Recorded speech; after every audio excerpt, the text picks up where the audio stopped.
alinman sa iyo ay ligtasan. Ang pitong Espiritu ng Diyos na handog ni Amang Iskopkus sa tao. Nawa, talino, pag-ibig, pagtitiis, takot sa Diyos, sa mga aral at Ang kahulugan ng mga letrang JHS. Jehovah Jesus Iskopkus. Ang kahulugan ng bagong pangalan sa bawat titik at kabuuan. Sodanay Area Omnipotente Patri Israel Kay Absolut. Ako ang Diyos kagalang-galang kakas-kaasan, Ama sa pasimula hanggang wakas. Iskopkus Tarinis-Rinisan.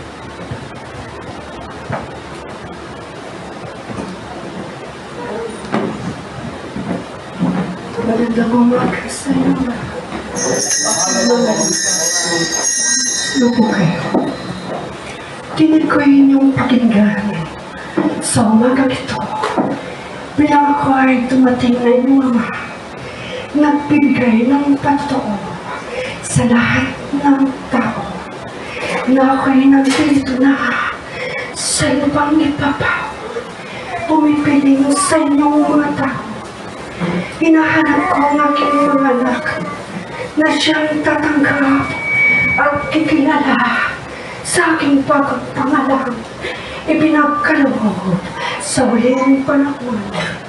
Hinahanap ko ang aking mga anak na sasamba sa akin sa Espiritu at sa katotohanan na aking tatanggapin ng buong puso.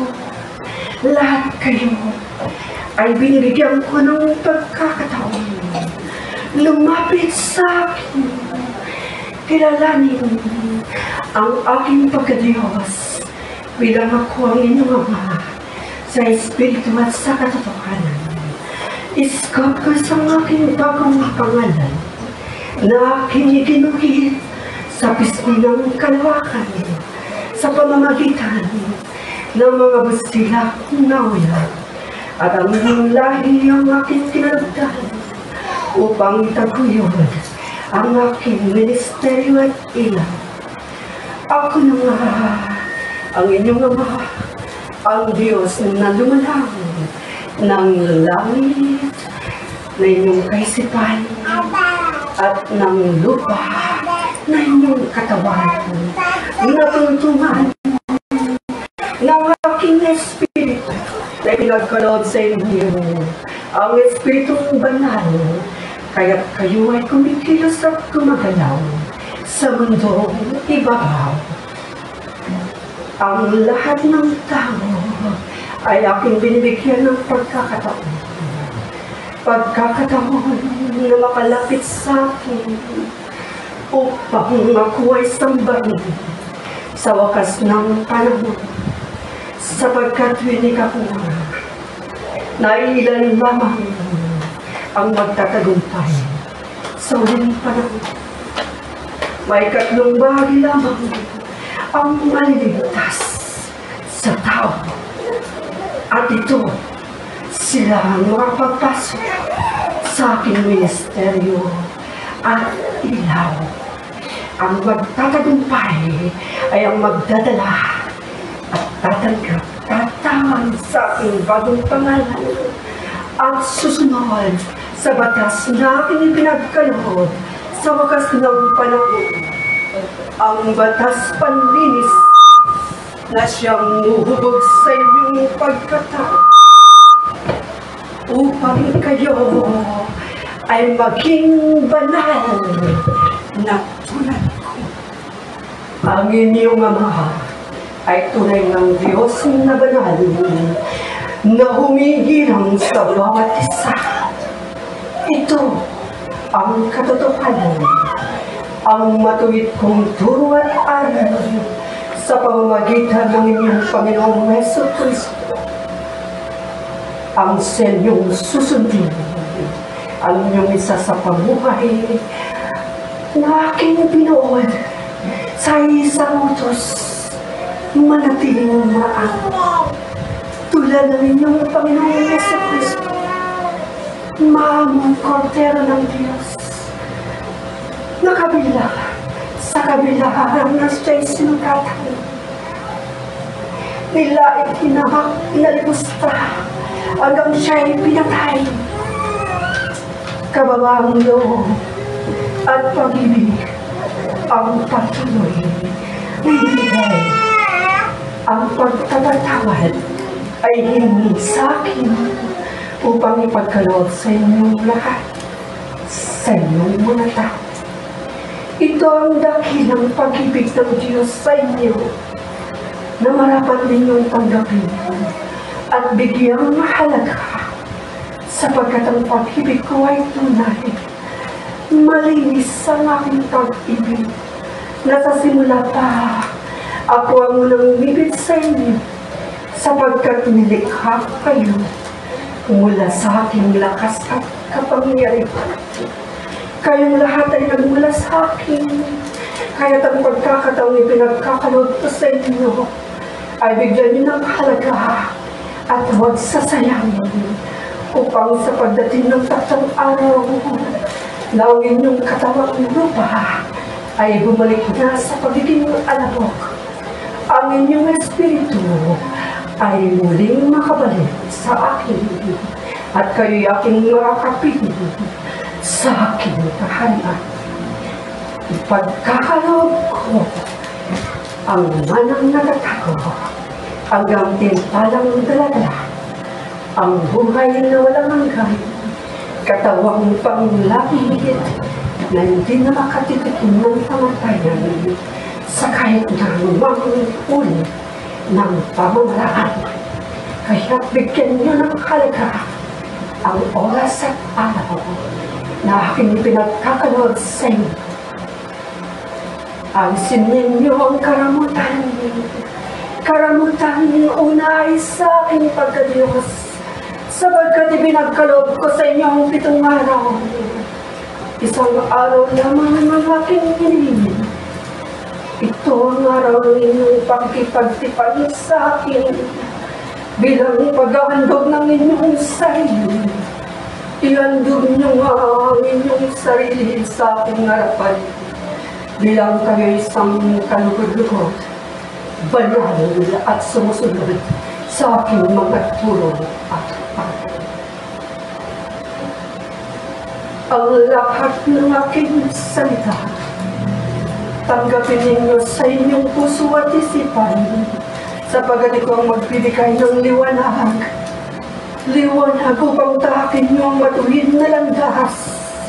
Akayin ng lahat ng inyong mga kapatid na nawalay sa akin tungo sa aking harapan ay nung ihandog sila upang sila man ay magkamit ng gantimpalang buhay. Liwanag ng aking salita na magbibigay lakas sa inyo sa bawat pagsubok na dumating. O aking mga anak, lahat kayo ay susubukin. Lahat kayo ay aking pararaanin sa apoy ng pagsubok tulad sa isang ginto na dinadalisay ko sa pamamagitan ng apoy upang makita at umitaw ang kaninginan ng inyong pananampalataya na kayo nang ay totoong maninindigan sa aking bagong pangalan. Kayo ang aking pag-asa, aking mga anak sa panahon upang ipalaganap ang aking bagong pangalan, ang aking ebanghelyo sa buong kalupaan. Kaya huwag kayong manindim, huwag kayong mawalan ng pag-asa, sapagkat ang pag-asa ay malapit ko nang ipagkaloob na mangyayari at magaganap ang lahat ng aking pangako at salita. Maghahari ako sa inyo dito sa pusong malinis, kaya't linisin ninyo ang inyong isipan, ipakita sa inyong mga gawa ang tunay na kabanalan, ang aking pagkapamatay bilang kayo ngayon ang Kristo na gagampay sa huling panahon. Ang kaligtasan ng bawat isa ay nasa aking bagong pangalan, mga anak. Sapagkat ang pangalan ko, Jesus, ay natapos na tinapos ko na itong mga anak nung ako ay dumating noong Pebrero 1, 1966. Isinarado ko na ang ikalawang misteryo bilang ako ay tinawag ng Panginoon. Panginoong Jesus, ang Diyos Anak, ang inyong tagapagligtas. Sarado na, mga anak. Sarado na. At ngayon, kinanap ko nabuksan ang ikatlong misteryo. Ang makipot na pintuan na siyang lalakaran ng aking mga anak. Mga anak na magtiniis ng hirap, sakit, uhaw at gutom. Hanggang sa inyong muling hininga ay susunod sa akin mga turo at aral upang kayo ay magtagumpay sa lahat ng aking mga anak na dadakila at sasamba sa aking bagong pangalan. Kalinis-linisan. Ako ang inyong ama. Ako ang Alpha at Omega. Ang Diyos sa nakaraan ni Jehovah. Ang Diyos sa kasalukuyan sa panahon ng mga Hudyo. Jesus na inyong Panginoon. At ang Diyos na darating. Ako namang dumating sa inyong panahon. Iskapos ang aking bagong pangalan. Ang lihim na pangalan na matagal kong itinako. Ngunit ngayon inihayag sa inyo sapagkat kalis-linisan ang aking pangalan. Ninais kong dalhin ninyo ito ng malinis. Walang batik upang kayong aking mga anak ay maging marapat sa aking kaharian. Tayo ay magsasama ng walang hanggan. Ito ang inyong pagkakatandaan. Ang lahat ng bagay sa daigdig. Ito ay may hangganan. Ngunit, ang aking espiritu, ang aking salita, kailanman ay dito mawawala.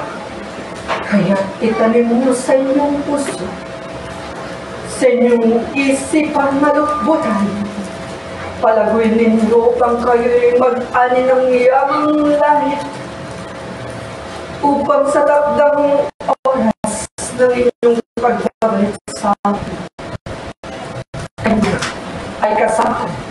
Mga anak, wala pang nakakakita ng ganyan pa ng aking ipagkakaloob sa inyo. Ito ay isang iwaga na aking pagkakaloob na inyong kakampi. Kayong lahat na magtatagumpay sa akin. Hindi mapapatid ang inyong luha kapag ito ay inyong nakamit.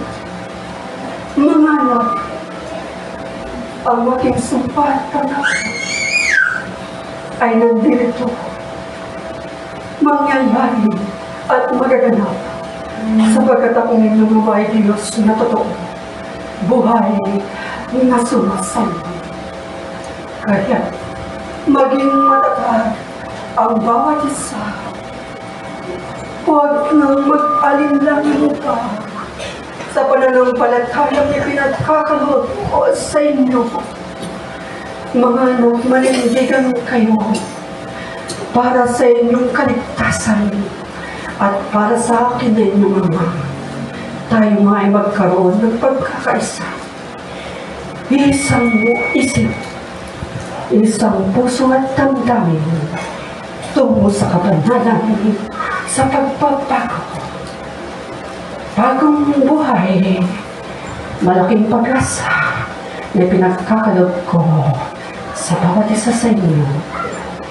Huwag maninindin sa bawat pagsubok na dumarating Sa diyang ang tao ay may hangganan, tanggapin ninyo ng bukal sa puso nang maluwag ang lahat ng bagay na darating sa inyo, sapagkat isa-isa kayo ay darating sa ganyang panahon. Una-una lamang mga anak, ngunit ito ay isang pagpapala mula sa akin na ang kamatayan ng isang tao ay hindi isang parusa, pagkos isang labag at pagpapala mula sa Diyos, na kayo ay amuin ko sa hirap at sakit na inyong dinaranas dito sa lupa.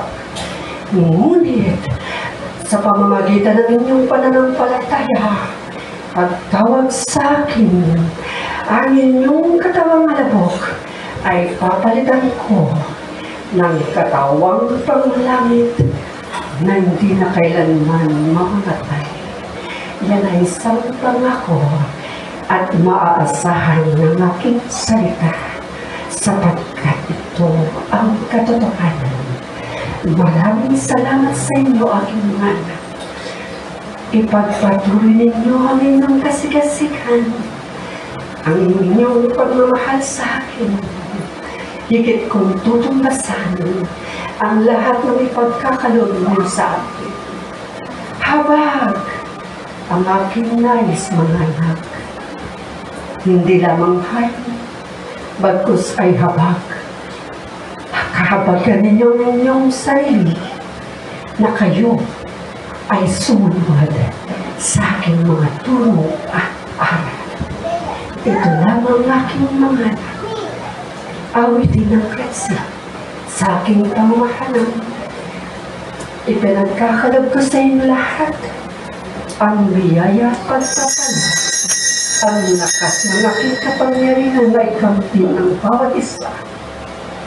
Tungo sa matuwid na pananampalataya mula sa ngalan ng Ama, ng Anak, at ng Espiritu Santo.